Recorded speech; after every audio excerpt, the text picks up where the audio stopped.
वालेकुम। World geography का lecture number 7 आज है ओशंस इन द वर्ल्ड। तो सबसे पहले हम देखते हैं कि ओशंस कहते किसे हैं। ओशन असल में एक कंटिन्यूस बॉडी है किसकी, साल्ट वाटर की, जो कि अर्थ की सरफेस पर मौजूद है। जैसा कि हमने लेक्चर नंबर 6 में कॉन्टिनेंट्स इन द वर्ल्ड में देखा था कि जो ओशंस हैं वो अर्थ सरफेस का तकरीबन 71% हिस्सा बनाते हैं, ठीक है। और बाकी का जो 29% है वो क्या है, लैंड है अर्थ की सरफेस पे।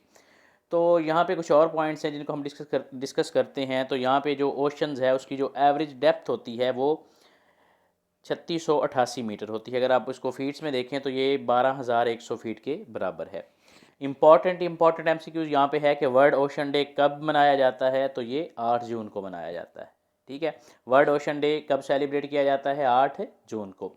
अब अगर हम देखें पूरी दुनिया में जो ओशंस हैं उनकी तादाद कितनी है, 5, ठीक हो गया।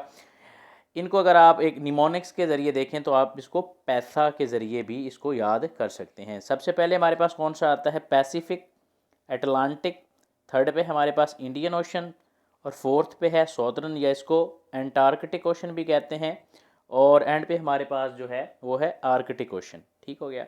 यहाँ पे एक इम्पॉर्टेंट पॉइंट है कि जो ओशंस करंट्स हैं वो कैसे पैदा होती हैं या उनको काज कौन करता है, तो उनको काज असल में करती हैं परमानेंट विंड्स, ठीक हो गया।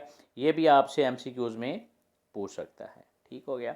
ये आप दोबारा एक दफ़ा देख लें, क्या है, पैसा, पी से पैसिफिक, ए से अटलांटिक, आई से इंडियन, एस से सॉर्दर्न या इसको एंटार्कटिक कहते हैं, और ए से क्या है हमारे पास, आर्कटिक ओशंस।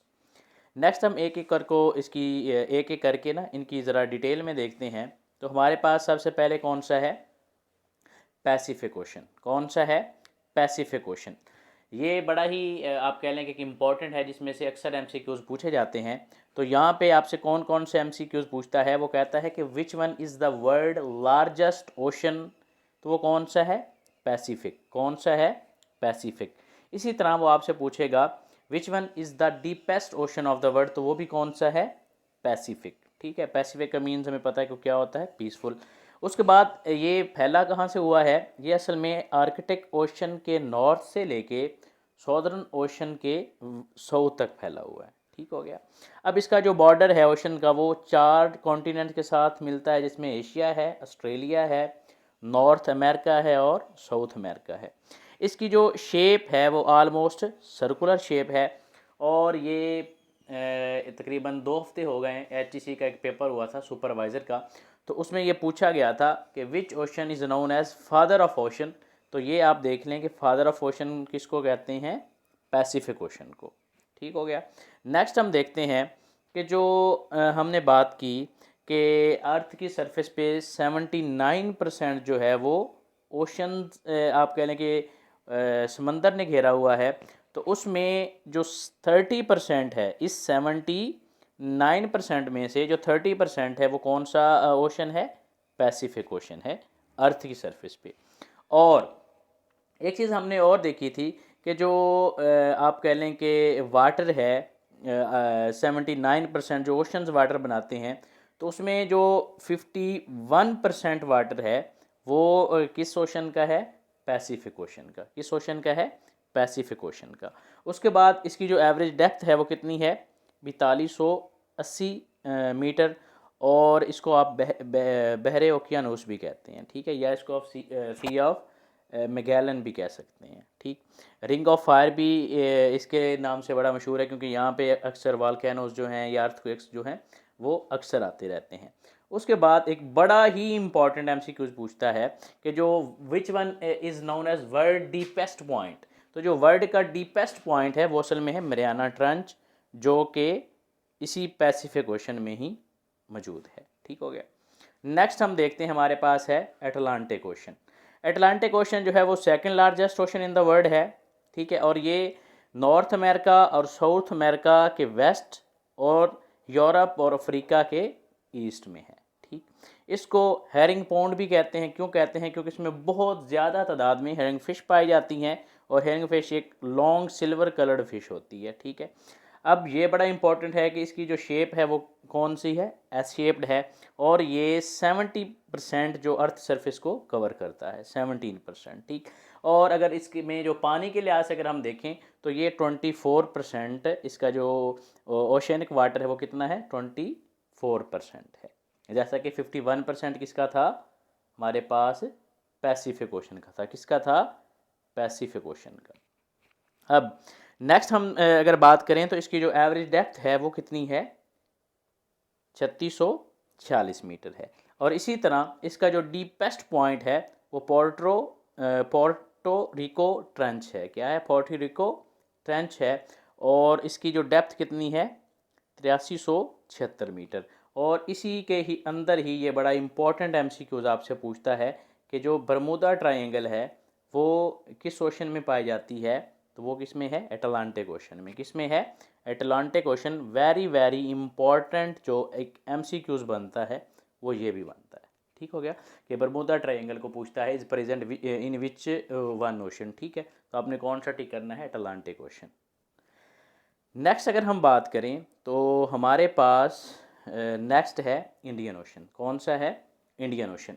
इंडियन ओशन जो है वो थर्ड लार्जेस्ट ओशन है।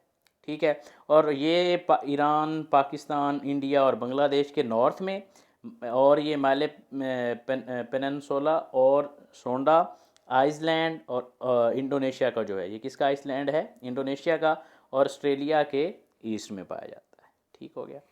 अब नेक्स्ट अगर हम बात करें तो इंडियन ओशन है वो ऑलमोस्ट 20% जो वाटर है, ओशनिक वाटर है, वो बनाता है, मतलब कि इसमें पाया जाता है। और अगर हम इसकी शेप की बात करें तो क्या है, रफली ट्राइंगुलर। एवरेज डेप्थ जो है हमारे पास वो 3741 मीटर है। और इसका जो डीपेस्ट पॉइंट है वो जावा ट्रांच, जिसको सुंडा ट्रांच भी कहते हैं, उसकी जो डेप्थ है वो क्या है, 7290 मीटर। ठीक हो गया। एक चीज़ है डियागो गार्शिया, ये असल में है क्या, ये एक डिस्प्यूटेड आप कह लें कि आइसलैंड है। क्या है, डिस्प्यूटेड, जिसको आप कह लें कि यूनाइटेड किंगडम भी क्लेम करता है और मॉरिशस भी इसको क्लेम करता है कि ये हमारा इलाका है। ठीक हो गया।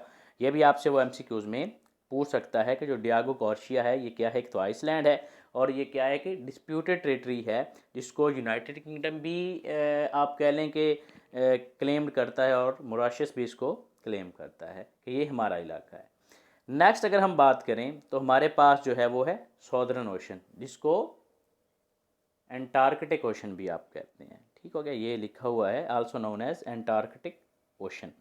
उसके बाद ये असल में जो एंटार्कटिका का आप कह लें कि कोस्ट है उसके 60 डिग्री साउथ लैटीट्यूड पे है। कितने डिग्री, 60। ये भी एमसीक्यूज में पूछ सकता है। इसकी जो शेप है वो एक ट्रूली सर्कल है, और ये रफली 6% अर्थ सरफेस जो है वो इसने कवर की हुई है, किसने, सॉदर्न ओशन ने। और इसकी जो एवरेज डेप्थ है वो 3270 मीटर है। और इसका जो डीपेस्ट पॉइंट है वो सैंडविच ट्रेंच है, जिसकी एवरेज डेप्थ कितनी है, 7432 मीटर। और आपसे ये भी वो पूछ सकता है, और बहुत ही इम्पॉर्टेंट आप कह लें कि एक एमसीक्यूज बनता है कि which one is known as newest ocean. तो वहाँ पे आपने कौन सा पिक करना है, ऑप्शन सॉदर्न ओशन, या आपको वो दिया होगा एंटार्कटिक ओशन। Important MCQs. ठीक हो गया। नेक्स्ट हम बात करते हैं आर्कटिक ओशन की। आर्कटिक ओशन जो है वो असल में स्मॉलेस्ट ओशन है। ये भी इंपॉर्टेंट एमसीक्यूज है, वो आपसे यही पूछेगा कि which one is the smallest ocean of the world, तो वो कौन सा है, आर्कटिक ओशन। ठीक हो गया। नेक्स्ट हम बात करते हैं तो हमारे पास इसी में ही कुछ पॉइंट्स हैं। वो कहता है कि which one is the coolest ocean, तो वो भी कौन सा है, आर्कटिक ओशन। और असल में ये आप कह लें कि नॉर्थ अमेरिका, रशिया और ग्रीनलैंड के आप कह लें कि इसने कम्प्लीटली इसको इनसर्कल किया हुआ है। उसके बाद इसकी जो शेप है वो अप्रॉक्सीमेटली सर्कुलर है, और इसने अर्थ सरफेस का 4% जो हिस्सा है वो कवर किया हुआ है। इसकी एवरेज डेप्थ जो है वो कितनी है, 1038 मीटर है। और इसका जो डीपेस्ट पॉइंट है वो है मोले होल, जो कि है फ्रेम स्ट्रेट में। और इसकी डेप्थ आप कह लें या आपकी कह लें तो वो कितनी है, 5550 मीटर। ये था हमारे पास जितने भी ओशंस हैं इंपॉर्टेंट, जिन जो वो एमसीक्यूज आपसे पूछ सकता है, जिसमें एक दफ़ा मैं दोबारा रिपीट कर दूं तो वो स्मॉलेस्ट पूछेगा, लार्जेस्ट पूछेगा, डीपेस्ट पूछेगा। इस तरह करके वो आपसे क्वेश्चन पूछेगा। कोई भी क्वेश्चन हो तो आप कमेंट बॉक्स में लाजमी पूछ सकते हैं।